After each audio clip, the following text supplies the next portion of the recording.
சொல்ல வரேன், வெஜ் சாப்பிட்டலாம் யோகியம் கிடையாது, நான்வெஜ் சாப்பிட்டலாம் அயோக்கியம் கிடையாது. மனசுல இருக்கு. அது இந்த ஃபர்ஸ்ட் பாயிண்ட். உனக்கு வெஜ் தான் பிடிக்கும், வெஜ் சாப்பிட்டு பழகிட்டியா, சூப்பர், ஐ சல்யூட். ஆனா நான்வெஜ் சாப்பிட்டதால நீ ஒரு கெட்டவன் கிடையாது. உனக்கு ஜீரணம் ஆகிற சக்தி உங்க அப்பம் கொடுக்கல, கடவுள் தான் கொடுத்தான். கீரை சாப்பிட்டு ஜீரணம் ஆகிற வயிறும் இருக்கு, இல்ல கறி சாப்பிட்டு ஜீரணம் ஆகாத வயிறும்.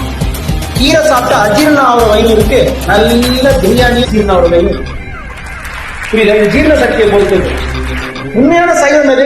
உன் சிவத்தை உயர செய்யும் சக்தி தரும் உணவு சைவம்.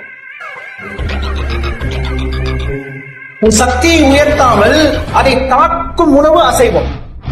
பியூர் வெஜ் சாப்பிடுறது வண்டியில உட்காருவாரு, அவங்க வாடா போட தான் சொல்லுவாங்க. அவங்க சரி சாமி தான் சொல்லுவாங்க. யாரு? பன்னிக்கறி சாப்பிடுறவங்க, மாட்டுக்கறி சாப்பிடுறவங்க, மனசளவுல மரியாதையோட சரிங்க சாமின்னு தான் சொல்லுவான். இவரு வெறும் தயிர் சாதம் தக்காளி சாதம் தான். சார் உரிமையா அங்க போடா, நாராயணா இங்க போடான்னுவான். அப்ப என்ன யாருக்கு ரஜோ பண்ணுவாங்க?